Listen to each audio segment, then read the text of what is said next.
I'd spent 8 weeks pretending to be in love with Avery Powell, never knowing he was spending 8 weeks pretending he wasn't in love with me. The deal was done. The money was in the hospital's account, and my mother was sleeping peacefully in the bed beside me, the quiet beep of the monitor a lullaby of hope. I had done it. I had won. So why did I feel so completely and utterly empty? We all wear masks. We pretend to be stronger than we are, happier than we feel, or more put together than we know is true. But the strangest thing happens when you wear a mask for too long. You start to forget what your real face even looks like. How are you all doing? I hope this finds you well. Is it sunny where you are? I could use a little sun right now. My name is Tiana Gordon. This is the story of how a fake relationship paid for a real miracle and nearly cost me my heart. But let me start from the beginning. 8 weeks and a lifetime ago, I was 24 years old and running on fumes. My life was a map of bus routes between 2 jobs and the city hospital. My apartment was my only sanctuary, a small space filled with pictures of my mom and me, with bright fabrics from Jamaica thrown over the worn-out furniture. I believed in hard work. I was raised to believe that if you put your head down and push through, you could make it. But I was pushing as hard as I could, and I was still sinking. My mom was my reason for everything. Her smile could light up a room, and her advice was always simple and true. When she got sick, it felt like the sun was being stolen from my sky. We had each other, and I thought that was enough. I had too much pride to ask anyone for help. We Gordons, we handle our own business. That's what she always said. During one of my hospital visits, she was having a good day. Her mind was clear. She took my hand, her grip surprisingly strong. "You know, Tiana," she said, her voice a soft rasp. "Your father was a smooth talker. Looked good in a suit. But a good heart is better than a good suit. You remember that?" I nodded, not knowing how much those words would come to mean. Then came the worst day. Her doctor, a woman with kind but honest eyes, sat me down in her office. "There's a spot in a clinical trial," she said, and my heart leaped. "It's our best shot. But they need the initial payment to hold the spot. They need it by the end of the week." 1 week. My world shrunk down to 7 days. I had nothing. No savings left, no one to borrow from. I felt a kind of panic I had never known before, a cold, sharp-edged fear that stole my breath. That night, at my waitressing job, I was a mess. I kept messing up orders, my hands shaking. I ducked into the large, cool pantry to pull myself together, pressing my forehead against a metal shelf and trying not to break down completely. That's when I heard his voice. It was coming from the private dining room that shared a wall with the pantry. The voice was loud, strained, and full of a desperation I recognized. It was my own. "I don't care what it takes," the man yelled. "Find me a girlfriend. A respectable, charming girlfriend. I have 8 weeks to convince Chin I'm a stable, family man, or this entire company goes under. This isn't a request, it's a command." I knew that voice. It was Avery Powell, the rich, powerful CEO who always ate alone. His company was going to go under? All because he didn't have a girlfriend? His problem was so absurd, so foreign to my world of real-life struggles. And yet, his desperation was as real as mine. He had 8 weeks. The doctor had given me a week to find the money. It was insane. It was impossible. It was the only chance I had. My feet felt glued to the floor. My heart was a drum beating against my ribs, so loud I was sure someone would hear it. He needed a girlfriend. I needed a miracle. My mom's voice echoed in my head. "We Gordons, we handle our own business. This was my business now." I pushed the pantry door open and walked out. He was still in the private dining room, the door slightly ajar. I saw him through the gap, his back to me, head in his hands. He looked defeated. The powerful CEO looked just as lost as I felt.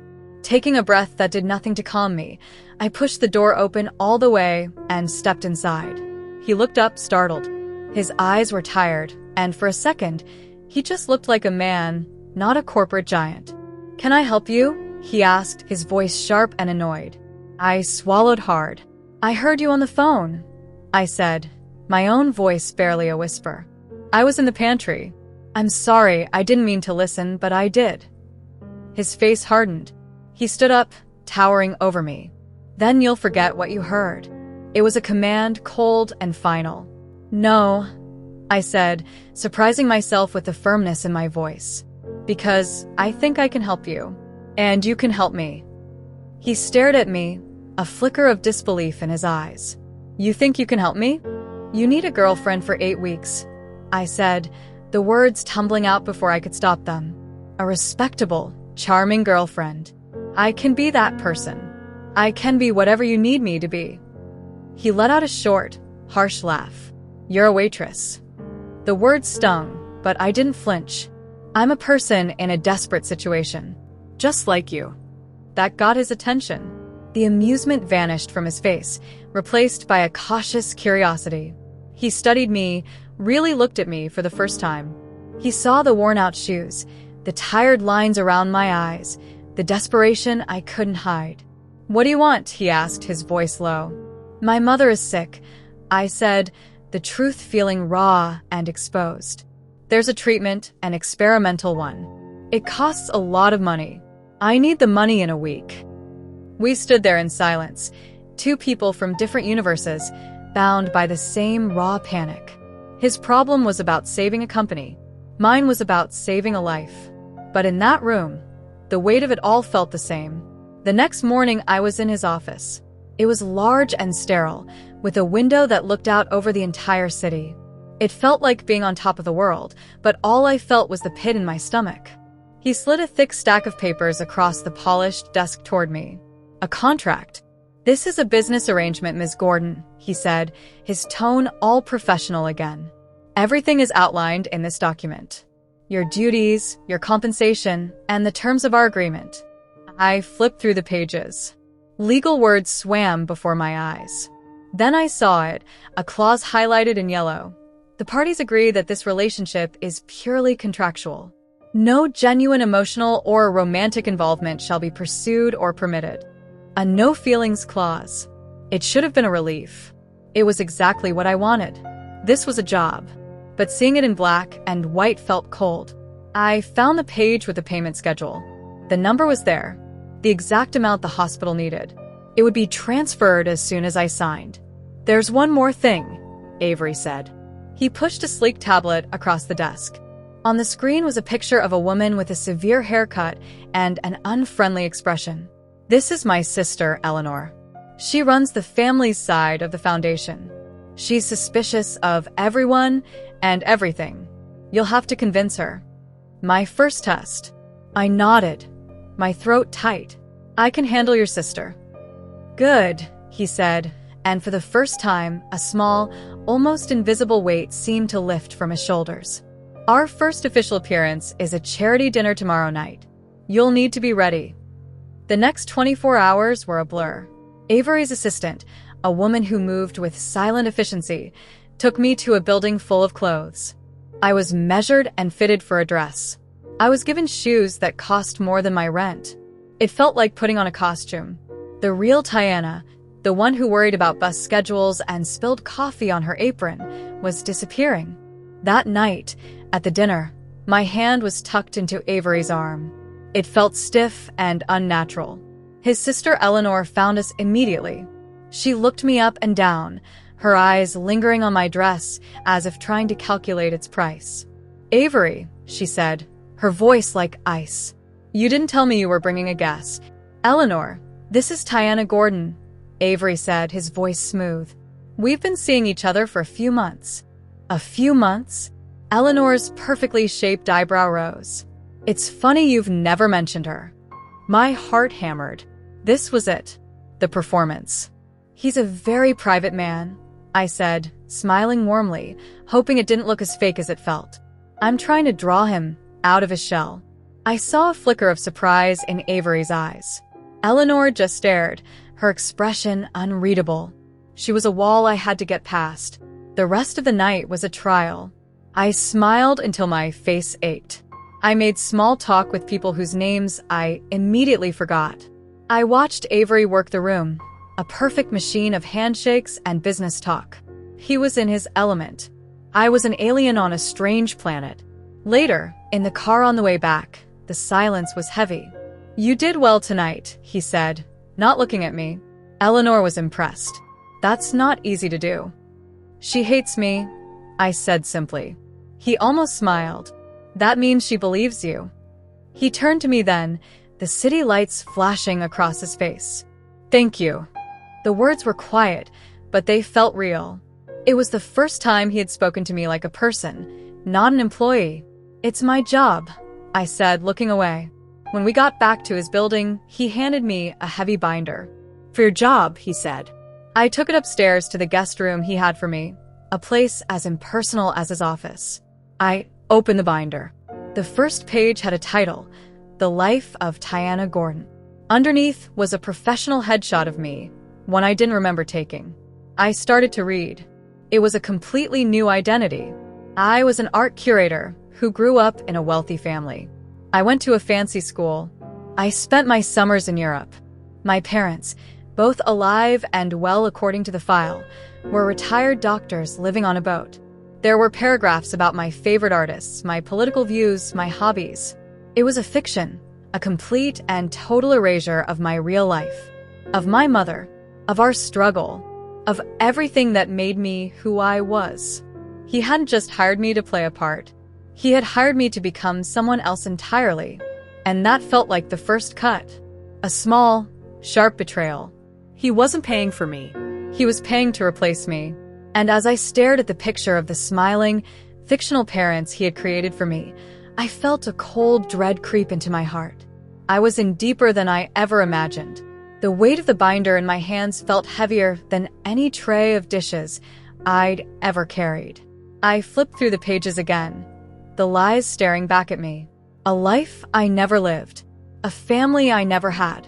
My own mother, the woman whose life this was all for, had been completely erased. I felt a hot surge of anger, so powerful it made my head swim. This wasn't part of the deal. I was supposed to be his girlfriend, not his puppet. I marched out of the guest room and down the long, quiet hallway to his study. The door was open. He was sitting at his desk, staring at a screen full of numbers that meant nothing to me. He didn't look up when I walked in. "We need to talk," I said, my voice shaking a little. He finally lifted his head. "Is there a problem with the accommodations?" "The accommodations?" I slammed the binder down on his desk. The sound echoed in the silent room. "This is the problem. My name is Tiana Gordon. My mother is Grace Gordon. We are from Jamaica. I am not an art curator whose parents live on a boat." He looked at the binder, then back at me, his expression unreadable. "It's a backstory. It's necessary." "It's a lie," I shot back. "It's not just a lie. You took my whole life and threw it in the trash. You erased my mother, the very person we're doing this for. Did you think I wouldn't care?" For the first time since I'd met him, Avery Powell looked uncomfortable. He stood up and walked to the window, his back to me. "The investor, Mr. Jien, he's thorough. His team will do a background check. If they find a waitress whose mother is in a clinical trial, they'll see risk. They'll see desperation. They won't see the stable, secure family image that will make him sign the contract. So my real life isn't good enough for your investor?" The anger was turning into something else, something that hurt deep inside. "This isn't about good enough," he said, turning back to face me. His voice was low, but firm. "This is about a narrative. It's the only thing that matters in a deal this size. The story we tell. And if that story falls apart, this company goes under. 400 people lose their jobs. Their families lose their income. It's bigger than you and me." He paused, letting the weight of his words sink in. "Besides, it's too late to change your mind." "What does that mean?" I asked, a cold feeling spreading through my chest. "I spoke with a hospital this evening to confirm the details. The payment for your mother's treatment slot has been processed. It's done. She's in." The air left my lungs. It was real. The money was there. My mother was safe. The relief was so overwhelming it almost brought me to my knees. But it was followed immediately by the terrifying realization that I was trapped. There was no going back. The contract was no longer just a piece of paper. It was a closed door behind me. I had to go forward. I had to be the art curator with the fictional parents. I had to be his. The next afternoon, just as I was forcing myself to memorize details about a painter I'd never heard of, the doorbell chimed. I was alone. Avery was at the office. I went to the door and looked through the peephole. It was Eleanor. My blood ran cold. I opened the door. She pushed past me without an invitation, her eyes sweeping over the apartment as if looking for dirt. "So this is where my brother is keeping you," she said. "He's not keeping me anywhere," I said, closing the door and trying to keep my voice steady. "I live here." It was a clumsy lie, but it was the first one that came to mind. Eleanor turned to me, a thin, cruel smile on her face. "Don't play games with me. I know my brother. He doesn't do relationships. He does acquisitions. And you, with your 5-star performance at the dinner, seem like a very clever one. Tell me, what's your angle?" My mind raced. I had to remember the script. The fake life. "I don't have an angle. I love him." The words felt disgusting in my mouth. She laughed, a short, sharp sound. "Love?" Avery wouldn't know love if it reorganized his stock portfolio. My father built this company from nothing. I will not let my brother's latest lapse in judgment bring it all down. She took a step closer, her voice dropping to a harsh whisper. "So, I'm going to find out who you really are. And when I do, I'll expose you." Just then, the front door opened again. It was Avery. He stopped dead when he saw Eleanor, his face tightening. "What are you doing here?" he asked his sister. "Just getting to know your new investment," Eleanor said, not taking her eyes off me. "She's very charming, but the story feels a little thin." Avery came to stand beside me. I felt the warmth of his body next to mine. It was a small thing, but it felt like an anchor in a storm. He put his hand on the small of my back, a gesture of support, a claim. "Tiana's story is her own," Avery said, his voice dangerously calm. "And you are not welcome to interrogate her in my home." "Your home?" Eleanor's eyes glinted. "It's still in the family trust, little brother, which means I have every right to be here, to protect our interests." She gave me one last, lingering look. "I'll be watching." Then she turned and walked out, the click of the door shutting behind her feeling like a gunshot. The silence she left behind was thick with tension. I could still feel the phantom pressure of Avery's hand on my back. "I'm sorry," he said, finally moving away. "I should have warned you. She's protective of our father's legacy." "She thinks I'm going to ruin you," I said, my voice small. He looked at me, and for a second, the CEO mask slipped. I saw a man who looked tired. "She's not entirely wrong to be worried. I've made mistakes before. A few years ago, a reporter got too close, wrote a story that made me look unstable. It killed a deal. That's why the binder had to be so detailed. Every part of this has to be perfect." He was telling me the truth, a real piece of it. It wasn't just a business strategy. It was a scar from a past failure. And in that moment, I understood him a little better. He wasn't just a cold machine. He was afraid. Just like me. "Look," he said, his voice softer now. "I know this is more than you signed up for. The binder, Eleanor, all of it. But I need you to trust me. Just for these 8 weeks. Get me through this deal." He stepped closer, his eyes searching mine. "I promise you, when this is over, you walk away. You go back to your life, and your mother will be healthy. I give you my word." His word. The word of a man who paid me to lie for him. But looking at him then, at the vulnerability in his eyes, I believed him. It was a foolish thing to do. It was a dangerous thing to do. But I did it anyway. I nodded. It was a promise that tied me to him more than any contract ever could. It was the moment I stopped just playing a part and started playing for his team. My team. Our team. And I had no idea that was the most dangerous game of all. Our fragile truce settled into a strange routine. The days became a blur of learning. Avery tried to teach me about his world, showing me charts and graphs on his computer screen that looked like a foreign language. He'd point to a jagged line and say, "This is market volatility," with the same seriousness he probably used to close a $1 million deal. I'd point to the spice rack in his bare kitchen and say, "This is paprika. It's not just for decoration." He was a terrible student. I apparently was a good one. I learned to nod at the right times during business conversations and to pretend I understood the difference between a merger and an acquisition. We were becoming a team, but a team with a rulebook I could never forget. The no feelings clause was a silent third person in every room, a constant reminder that this was all temporary. But sometimes, when he'd look up from his work and find me watching him, a small, tired smile would touch his lips. And in those moments, the line between Tiana the waitress and Tiana the art curator felt dangerously thin.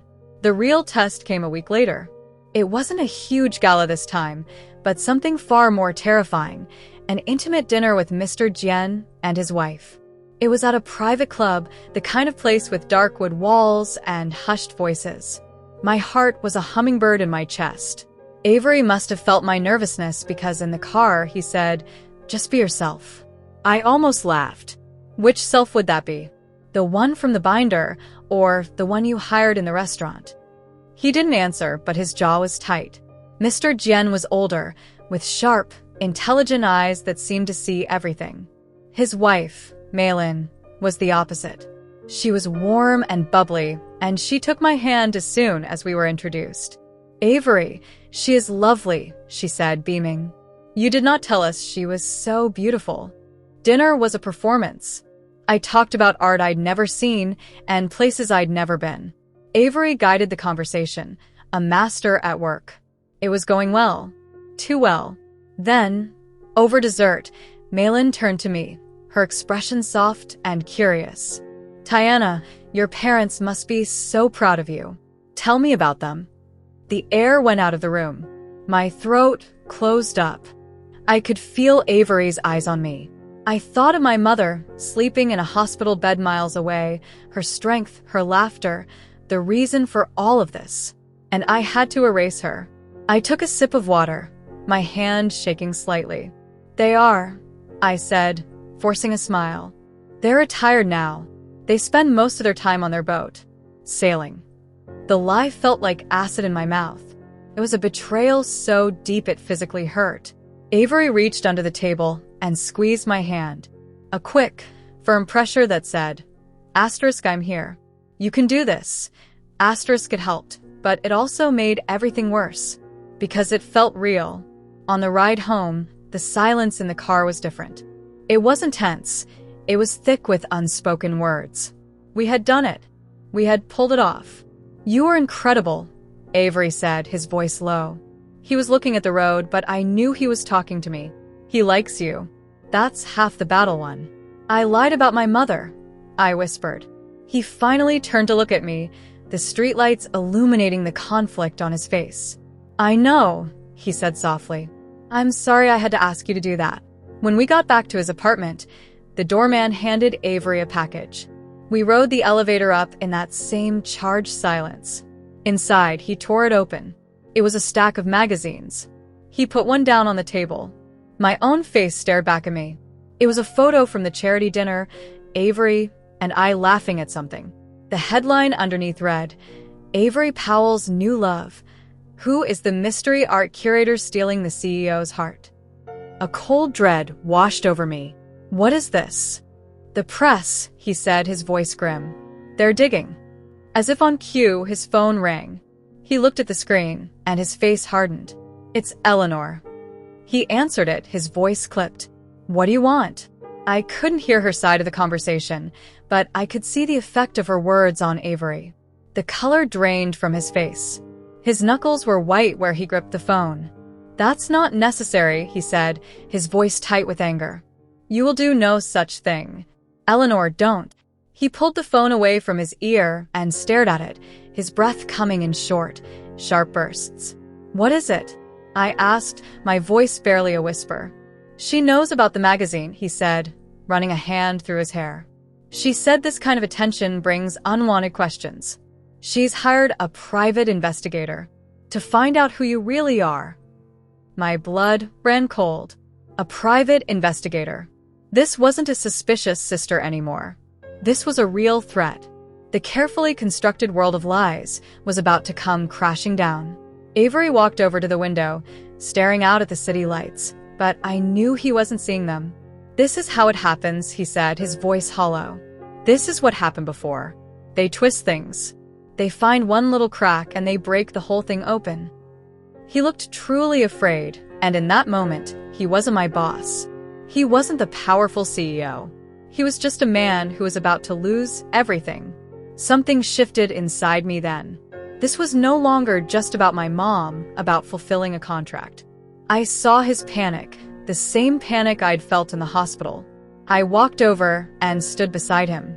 "She won't find anything," I said, my voice full of a confidence I did not feel. He looked at me, his eyes wide with surprise.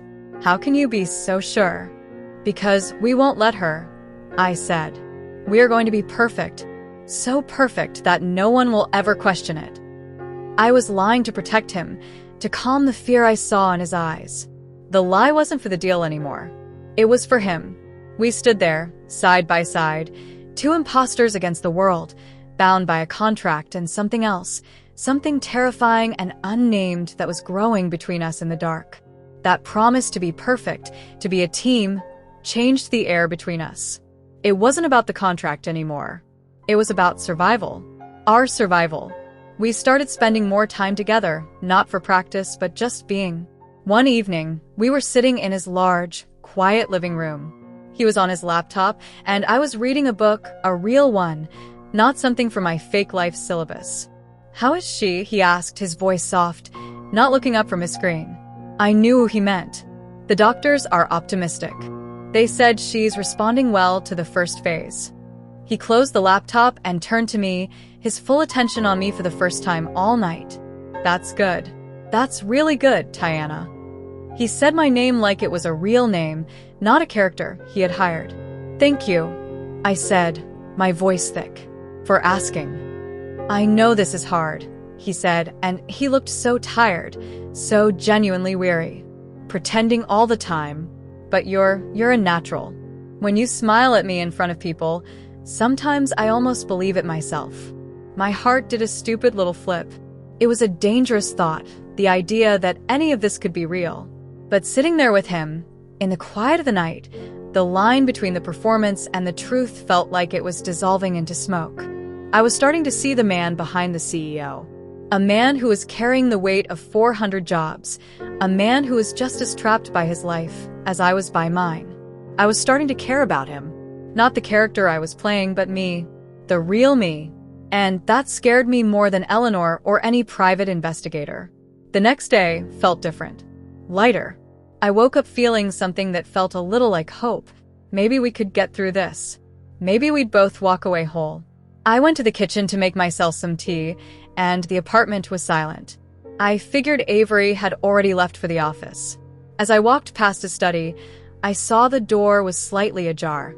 I heard his voice, low and professional. He was on the phone. I didn't mean to listen, but I stopped. I couldn't help it. "The asset is performing beyond expectations," he said. The word hit me like a stone. Asset. That's what he called me when I wasn't in the room. My hand froze on its way to the door handle. I leaned closer, my ear pressed against the cool wood. "Yes, the emotional component is a potential liability," he continued, his voice void of any of the warmth from the night before. "But it's manageable. In fact, it's making the performance more convincing for Jen. He buys the authenticity." My breath caught in my throat. He knew. He knew I was starting to feel something, and he wasn't worried. He was using it. It was a tool. Another part of the business plan. The investigator? Avery let out a short, dry laugh. I had never heard him laugh like that. It was a cold sound. No, that was a strategic move.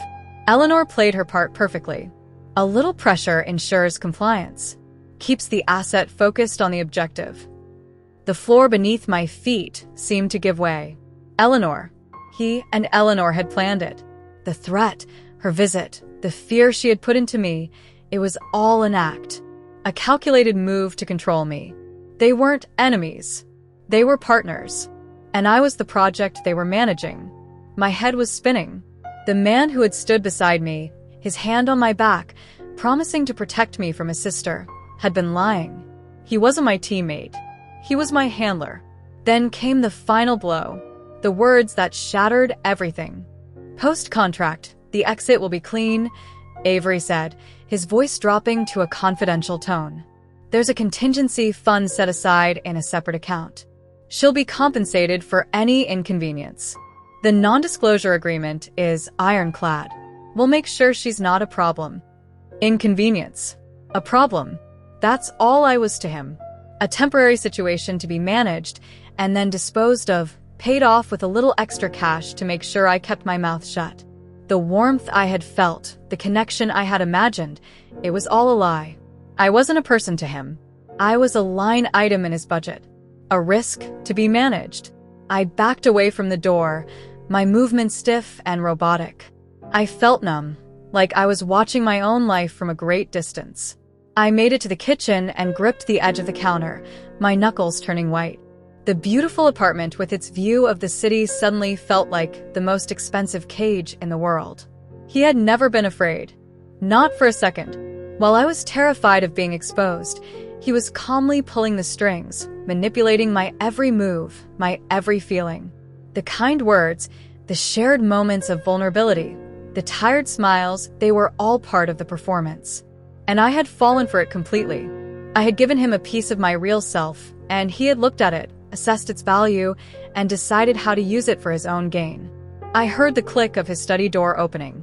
I straightened up, forcing my face into a neutral expression. It was the hardest acting I had ever done. He walked into the kitchen, loosening his tie. He saw me and gave me one of those small, tired smiles that I now knew was a complete lie. "Morning," he said. "I didn't know you were up." "I just got up," I said, my voice sounding hollow and strange to my own ears. "I have to go into the office for a few hours," he said, grabbing a bottle of water from the refrigerator. "But I was thinking we could go over the guest list for the fundraiser tonight when I get back. Together." Together. The word was a mockery. We were not together. We were not a team. We were a lie, but a different lie than I had thought. He thought he was in control of the narrative. He thought he was the director of this whole sick play. But he didn't know that his lead actress had just discovered the real script.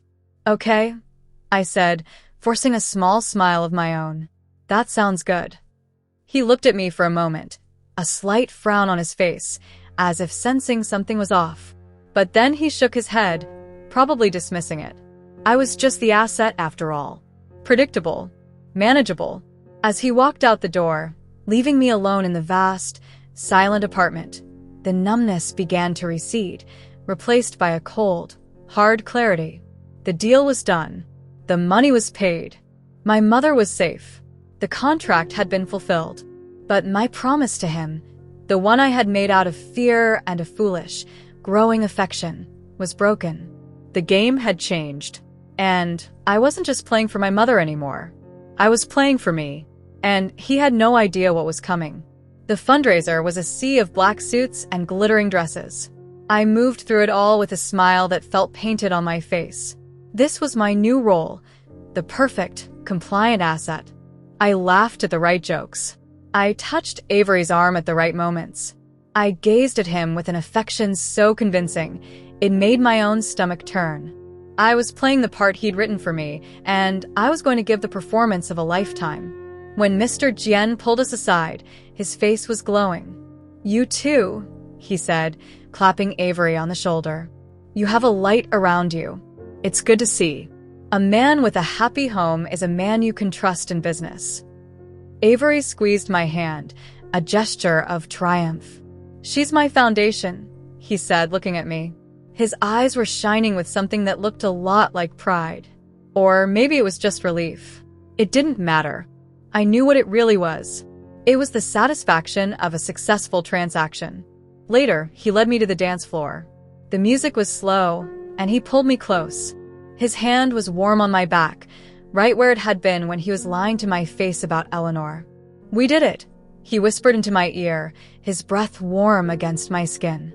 "He's going to sign. First thing tomorrow morning." I leaned my head on his shoulder, the scratch of his jacket against my cheek. I felt the steady beat of his heart. It was a real heart, beating in a real chest. But none of this was real. "I'm so happy for you," I whispered back, my voice thick with all the lies I was holding inside. He pulled back slightly to look at me, a genuine, unguarded smile on his face. It was the smile I had been starting to fall for. The smile that was meant to keep me in line. Back in the apartment, the energy of the night was still buzzing between us. He poured 2 glasses of something expensive and handed one to me. "A toast," he said, his eyes locked on mine. "To the best business partner I've ever had." Business partner. The word was a slap. He thought he was complimenting me. I just nodded and took a sip. "Tiana," he said, his voice dropping. He set his glass down and stepped closer. He took my glass from my hand and put it beside his. Tonight, it didn't feel like business. My heart started pounding, a frantic, trapped bird against my ribs. Here it was, the part of the script I hadn't read. He reached out and gently touched my face, his thumb stroking my cheek. His eyes were searching mine, full of an emotion I couldn't or wouldn't name. "It never has to be," he said, his voice a low murmur. He started to lean in, and I broke. I took a step back, the spell shattering.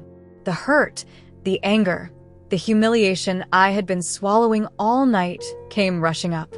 "Don't," I said, my voice shaking. "Don't touch me." He froze, confusion clouding his face. "What's wrong?" "I heard you," I said, the words spilling out, raw and ugly. "On the phone. I heard everything. The asset, the liability, the contingency fund." The warmth in his expression vanished. It was like a mask dropping, revealing the cold, hard face of the CEO underneath.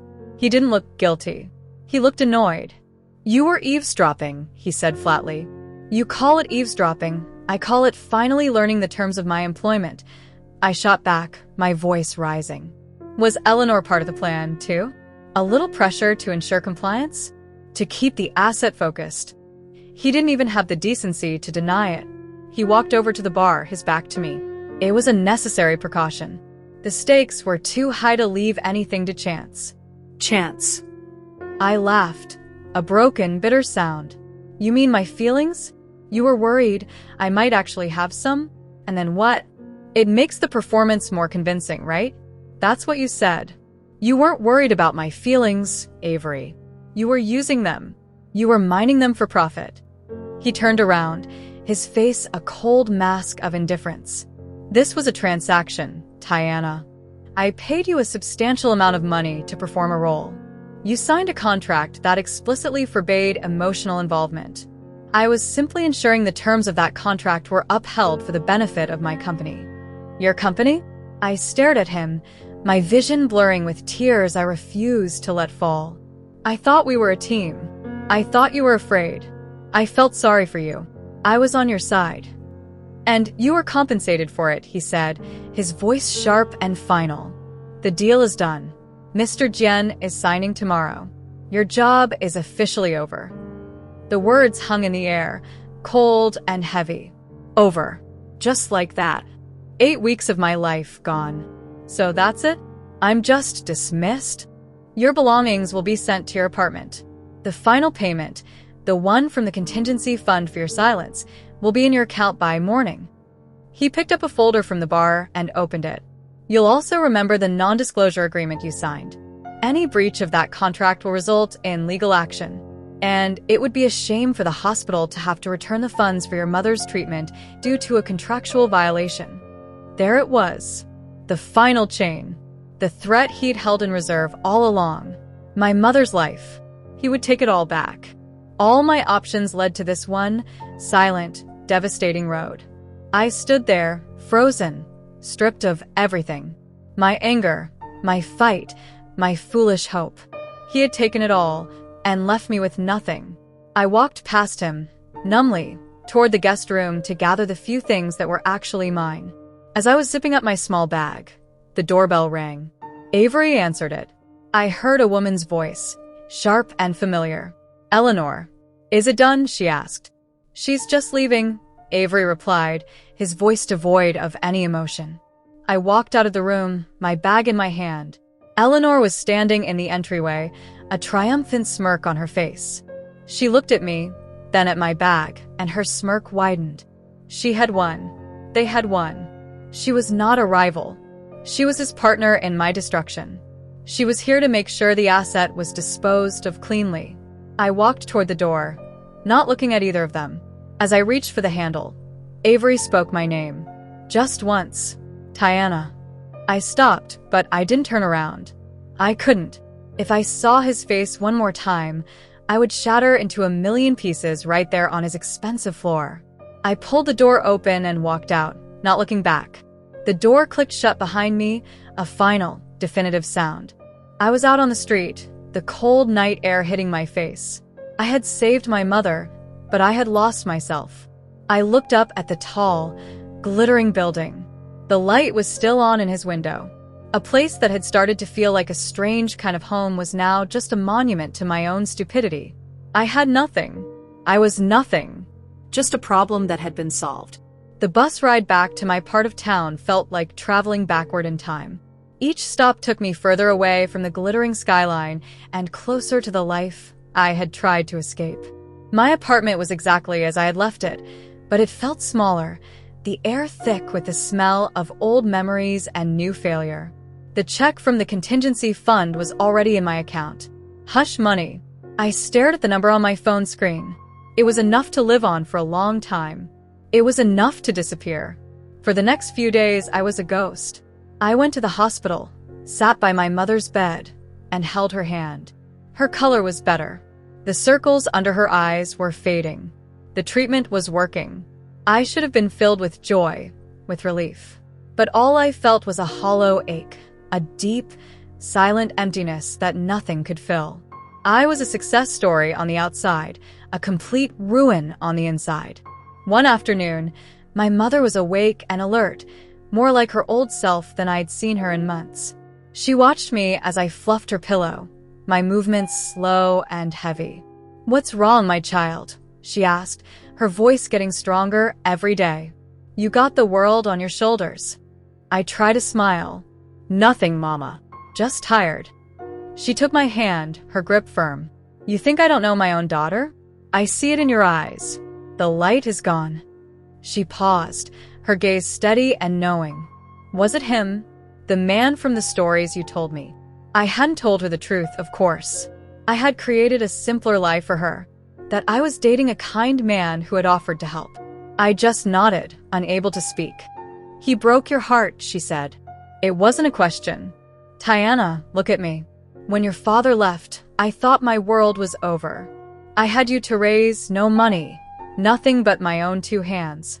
I cried for a week. And then I got up. I got up because no man is worth the dimming of your own light. You hear me? We Gordons, we bend, but we don't break. We are not victims. We are the ones who survive." Her words hit me harder than any of Avery's insults. "We are not victims." The phrase echoed in the quiet hospital room. I had let him make me a victim. I had let him buy my silence and my dignity. My mother, who had fought for everything her entire life, was fighting for her life right now. And I was just sitting here, broken. The next day, I called my old boss at the restaurant. I needed to work. I needed to do something that felt real. She told me to come in that night. Slipping on the old uniform felt strange, like putting on a skin I had shed. But as soon as I stepped onto the floor, something clicked back into place. The familiar chaos of taking orders, carrying plates, and talking to people was grounding. But something was different. I wasn't the same person who had worked here before. I watched the tables, and I saw things I never noticed. I saw the young couple on a first date, both terrified of saying the wrong thing. I saw the businessman trying to impress his clients, his smile a little too wide. I saw the quiet woman eating alone, celebrating a small, private victory. I had spent 8 weeks studying a master of manipulation. I had learned his language. I could read the tells, the small gestures, the lies people told themselves and each other. It was a skill I never asked for, a kind of vision I didn't want. But I had it. That night, a large box arrived at my apartment. My things from Avery's place. It felt like a final insult. I tore it open, ready to throw everything away. Inside were the clothes, the shoes, the books from my fake life. And at the bottom was the binder. The Life of Tiana Gordon. Tucked inside, it was the original contract I had signed. My first impulse was to burn it, to erase every last trace of him. But my mother's words came back to me. We are not victims. I pulled the contract out and sat on my floor, the pages spread around me. I started to read, not just the words, but between the lines. I read the no feelings clause. I read the payment schedule. And then I saw the section about the non-disclosure agreement. It was long and complicated, full of legal words designed to scare me. It talked about confidentiality, about protecting proprietary information related to Avery's company, and the deal with Mr. Jian. And then there was the penalty clause, the one he had used to threaten me. It said that any breach would result in immediate legal action and the potential clawback of funds. The funds for my mother. But as I read it again, a single sentence stood out. It said the funds were considered payment for services rendered in a personal and professional consulting capacity. Services rendered. It wasn't a gift. It wasn't help. It was a payment. For a job. A job that involved creating a false impression to secure an investor. He hadn't just hired a fake girlfriend. He had hired a consultant to help him commit fraud. And this contract, this document that was meant to be my prison, was the proof. His threat wasn't about my mother. It was about protecting himself. If I talked, I wouldn't just be breaking an NDA, I would be a witness. And a witness has power. A cold, clear feeling washed over me, pushing out all the hurt and shame. It was rage, but it was a different kind of rage. It was focused. It was clean. He had called me an asset. He had called me a liability. He thought he had managed me, controlled me, and paid me off. He thought he had won. He saw a waitress. He saw a desperate girl he could use and discard. He never saw the woman my mother raised. I stood up, the papers clutched in my hand. My choice was clear. I could stay broken, hide in shame, and let him get away with it. Or I could fight back. I could rewrite the story he had forced upon me. He had used my desperation against me. Now I would use his arrogance against him. I walked over to the small table by my window and picked up my phone. I scrolled through my contacts, my fingers steady. I didn't have a lawyer. I didn't have any money for one. But I remembered a name from one of the society parties. A woman who was introduced as a pro bono lawyer who worked for an organization that helped people who had been exploited by the powerful. It was a long shot, but it was a shot. I pressed the call button. I was no longer a victim. I was a Gordon, and my story wasn't over. It was just beginning. The call connected on the third ring. A woman's voice, crisp and businesslike, answered. Zara Vance. I took a breath, the contract clutched in my other hand like a shield. My name is Tiana Gordon, I said, my voice steadier than I expected. I think I have a story you need to hear. 2 weeks later, I was standing at the back of a crowded hotel ballroom. It was a press conference. Flashing lights from cameras made the room feel like it was alive with lightning. On a raised stage, at a podium bearing the Powell Industries logo, stood Avery. He was radiant, glowing with success. He was announcing the finalization of his partnership with Mr. Jian's company. It was his moment of ultimate victory. He looked different from the man I knew. This was the CEO in his natural habitat, powerful and in complete control. Eleanor was in the front row, looking up at him with a proud, possessive smile. Mr. Jian and his wife Malin were there too, looking pleased. They all believed the lie. They had all bought the story I was paid to sell. I wasn't the same woman who had left his apartment in shame. The simple, dark dress I wore was my own. My hair was styled naturally. I wore no jewelry except for a small, simple pair of earrings my mother had given me years ago. Beside me stood Zara Vance, my lawyer. She was a calm, solid presence. She had listened to my whole story without judgment, her eyes sharp and intelligent. She had looked at the contract and said only one word: arrogant. She was right. Avery's arrogance was about to be his downfall. Avery was finishing his speech.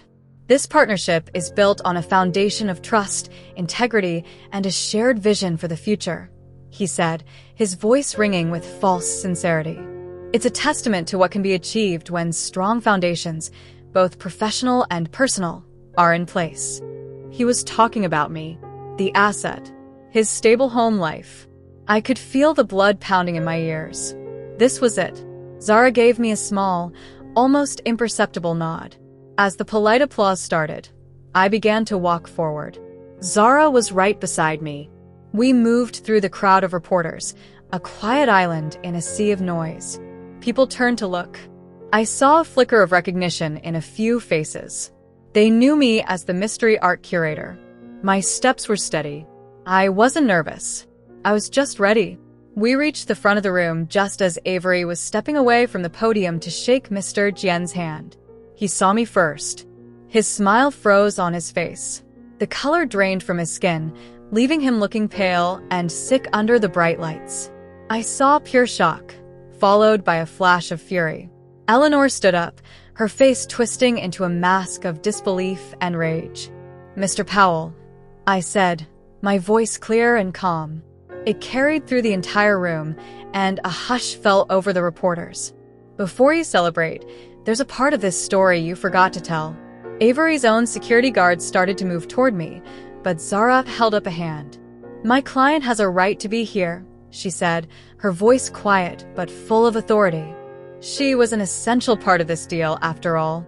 I turned my attention from Avery to Mr. Jian, who was looking between us with deep confusion.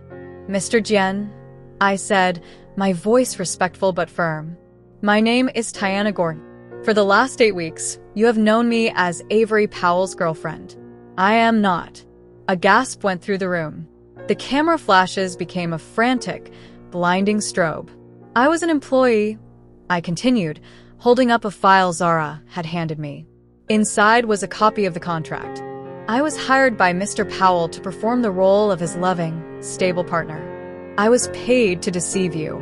I saw Malin put a hand to her mouth, her warm eyes now wide with horror. Mr. Jian stared at Avery, his expression hardening into stone. "This is my employment contract," I said, stepping closer to the stage and placing the file on the edge for all the cameras to see. "It states that I was hired as a personal and professional consultant.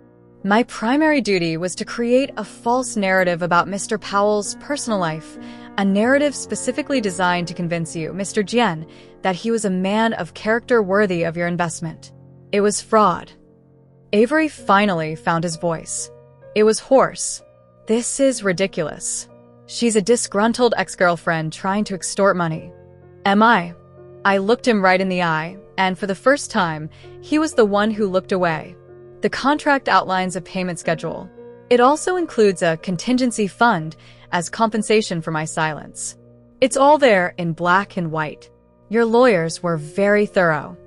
I turned back to the audience, to the sea of cameras that were no longer my enemy, but my allies. Mr. Powell and his sister, Eleanor, went to great lengths to ensure my compliance. They created a fake identity for me, erasing my real life, my real family. They staged threats to keep me afraid and in line. I was told my genuine feelings were a liability to be managed, but also a tool to be used to make the lie more authentic. I glanced at Eleanor. The proud smirk was gone, replaced by a panicked, trapped look. She knew. They both knew they were caught. "Mr. Powell called me an asset," I said, my voice ringing with the cold truth of that word. "And when my job was done, I was to be disposed of, paid off, and threatened with legal action if I ever told the truth. The threat was that the money for my mother's life-saving medical treatment would be taken back." I paused, letting the weight of those words sink in. I looked at Avery's ruined face, at the empire of lies crumbling around him. I felt no satisfaction, only a quiet, clean sense of justice. "He was right about one thing," I said, my gaze sweeping the room one last time. "A strong foundation is important, but he tried to build his on lies. He thought my story, the story of a waitress from Jamaica fighting for her mother, was a weakness to be hidden. He was wrong. My story is not my weakness. It is my strength. It's who I am. And unlike this deal, it is not for sale. With that, I turned my back on the chaos that erupted behind me, on the shouting reporters, on Mr. Jian's furious face, on Eleanor's panic, and on Avery Powell, the man who had tried to buy my life and had just lost his own. I walked out of that ballroom with Zara by my side, not looking back. The blinding lights of the cameras were behind me now. Ahead of me, for the first time in a long time, was the clear, simple light of day. Walking out of that ballroom was like stepping into a different world. The air outside was cool and clean, and for the first time in what felt like a lifetime, I could breathe. The chaos I left behind was a muffled roar, a fire I had started that would now burn on its own. Zara put a steadying hand on my arm. "You did it," she said, her voice filled with a quiet pride. I just nodded, the words still stuck in my throat. I hadn't just exposed a man. I had reclaimed myself. My story was mine again. The news was an explosion. My face was everywhere, no longer the mystery art curator, but Tiana Gordon, the waitress who brought an empire to its knees. The headlines were brutal. Powell Industries CEO accused of fraud. The deal of the century built on a lie. Waitress exposes corporate deception. My picture was next to Avery's. In his, he looked powerful and confident. In mine, I just looked like me. It turned out that was more than enough.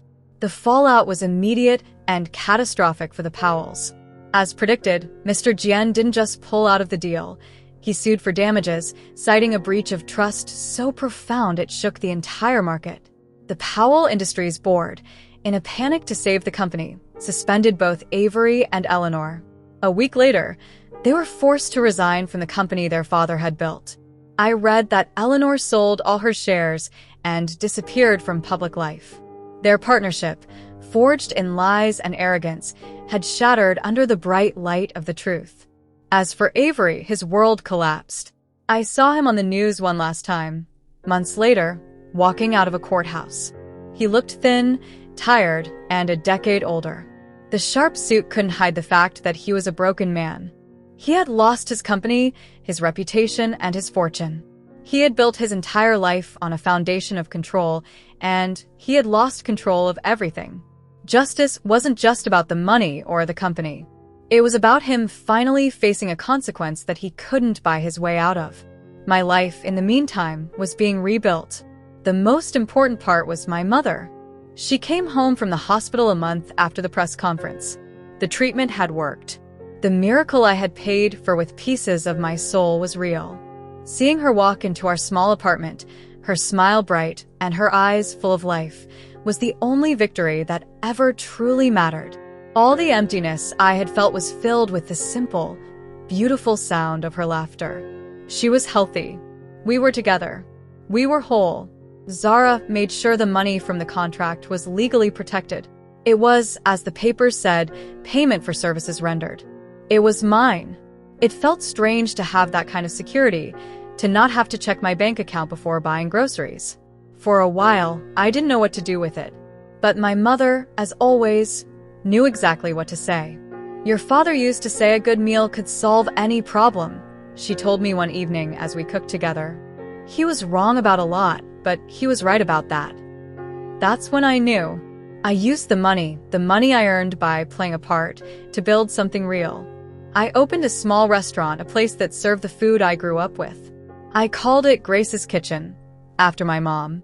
It wasn't fancy. It was warm and loud, and always smelled like spices and home. My mother helped me with the recipes, and her picture hung on the wall, her smile lighting up the room. The restaurant was a story, our story, told in every plate of jerk chicken and every piece of fried plantain. And it was a success. People came for the food, but they stayed for the feeling. They stayed because it was real. One day, about a year after everything, a letter arrived. There was no return address, but I recognized the handwriting from the notes Avery used to leave on my fake schedule. My first instinct was to throw it away, but I didn't. I opened it. The letter was short. He wrote that he was sorry. Not for the deal, not for the company, but for not seeing me.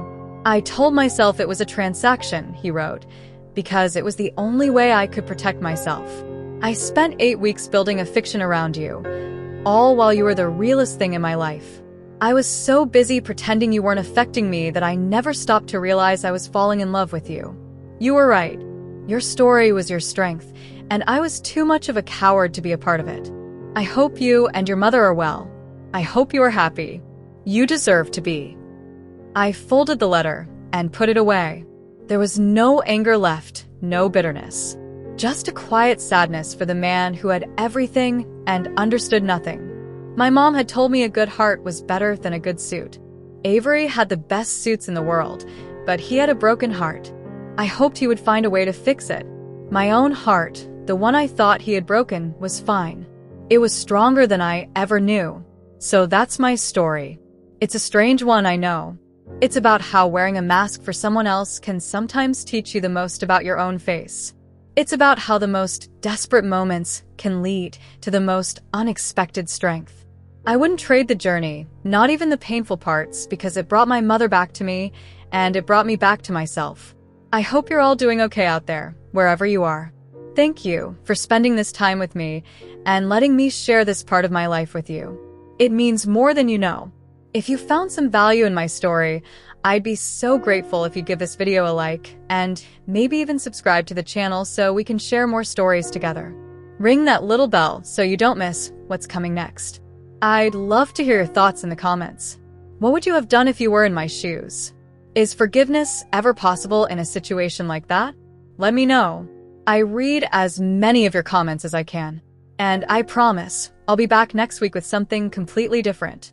It's a story about a deep-sea diver who finds a century-old shipwreck, but it's what he finds locked inside the captain's safe that changes not just his life, but everything we thought we knew about history. You are not going to want to miss it. Until then, take care of yourselves, and remember your own story is your greatest strength.